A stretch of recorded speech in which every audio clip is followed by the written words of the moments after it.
कि 17 नवंबर को शेयर बाजार में अच्छी यहां पर चढ़ाव देखने को मिला है और हरियाली छाई हुई थी। लगातार हमने देखा किस तरीके से सेंसेक्स भी बढ़ा था, बाजार में ये अच्छी तेजी देखने को मिली है। लगातार हरियाली छाई हुई नजर आई है और भारतीय शेयर बाजारों में सोमवार को लगातार छठवें दिन तेजी देखने को मिली। 17 नवंबर को निफ्टी 25,000 के ऊपर जाता दिखा। वहीं भारतीय बेंचमार्क इंडेक्स तेजी के साथ बंद हुआ।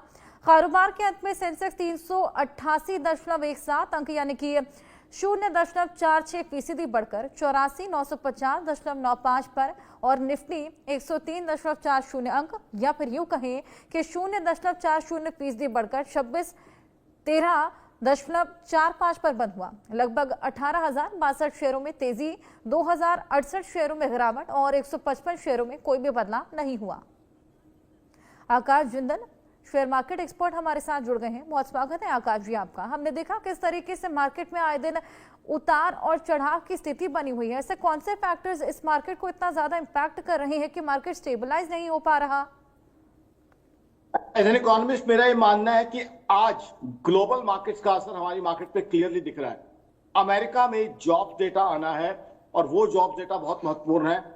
अमेरिका जो किसी समय एक आइडियल जगह होती थी किसी भी युवक के लिए जॉब करने के लिए जाके, जहां नौकरी करके नौकरी पाना सबके लिए एक सपना होता था, आज वो अमेरिका अपने लोगों को रोजगार नहीं दे पा रहा है। और ये चीज आपको याद होगा, जब टैरिफ का दौर शुरू हुआ था अप्रैल में, मेरी ऑर्गेनाइजेशन आकाशमंडल ने इंडिया न्यूज पे और तमाम चैनल पे प्रेडिक्शन दी थी कि टैरिफ की वजह से अमेरिका में खुद दिक्कतें आने वाली हैं।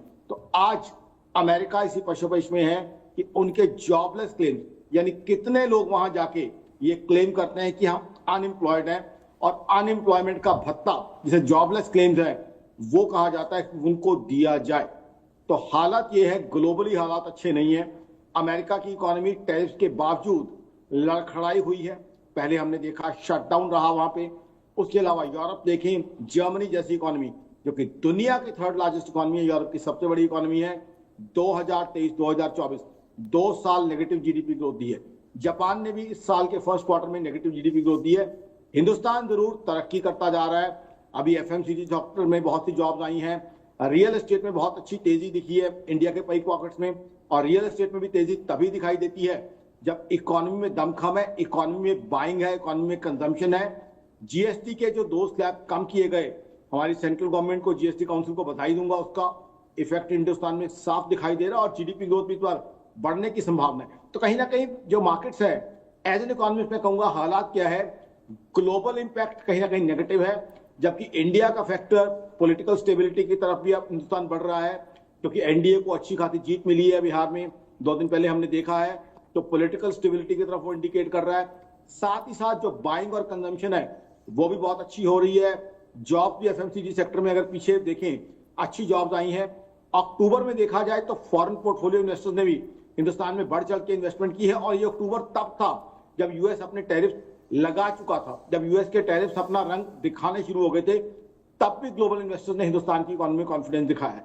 तो कहीं ना कहीं हिंदुस्तान की इकोनॉमी लगातार नई ऊंचाइयां तय कर रही है।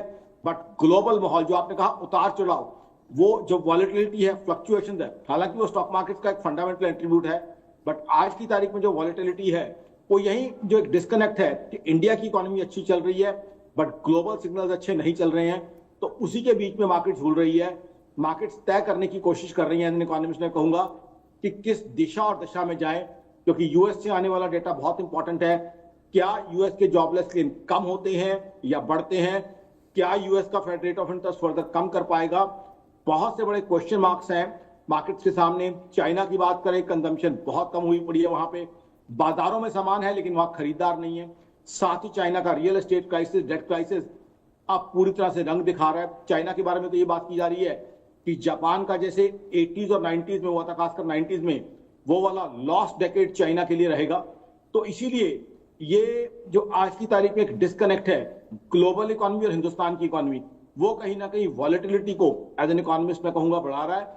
बट इसका मतलब ये है कि फॉरेन पोर्टफोलियो इन्वेस्टर्स के हिंदुस्तान में आने की काफी संभावना है, क्योंकि जब वो देखते हैं कि इकोनॉमी स्ट्रांग चल रही है, टैरिफ्स के बावजूद इकोनॉमी हमारी अच्छे नंबर्स दे रही है, कंजम्पशन दिखा रही है अच्छा, बाइंग दिखा रही है, जॉब नंबर्स इंडिया से अच्छे आ रहे हैं, तो कहीं ना कहीं ग्लोबल मनी हिंदुस्तान में आने की काफी संभावना लगती है।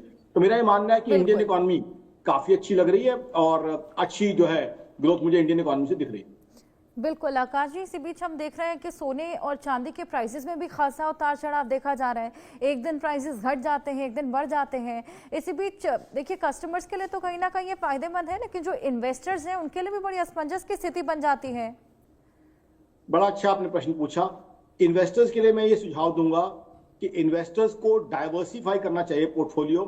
अगर investor stock market, bank deposits, post office schemes, real estate के बीच में है तो 10 से 15% वो गोल्ड में भी आए, और गोल्ड में अभी भी लगाया जा सकता है, क्योंकि गोल्ड में दो चीजें हैं। एक तो गोल्ड की डिमांड और बढ़ने की संभावना है। हिंदुस्तान में तो हम सब जानते हैं ज्वेलरी शेप में हम लोग गोल्ड लेना पसंद करते हैं, बट अब्रॉड चाइना और बाकी जगह पे इसकी इन्वेस्टमेंट बाइंग हो रही है, सेफ हेवन बाइंग हो रही है, हेज के रूप में बाइंग हो रही है। तो गोल्ड के अंदर अच्छी अप्रिसिएशन की पॉसिबिलिटी है। सप्लाई की कम होती जा रही है, नई माइंस बहुत कम डिस्कवर हो रही हैं, पुरानी माइंस की एक्सट्रैक्शन कैपेबिलिटी उतनी नहीं है, और ग्लोबल इकोनॉमी जो डामाडोल सिचुएशन चल रही है, जिस तरीके से जियोपॉलिटिकल फैक्टर्स अभी तक हावी हैं, चाहे रशिया यूक्रेन वॉर हो, इजराइल का इशू भी कहीं ना कहीं कुछ कुछ रुक के रंग दिखा देता है।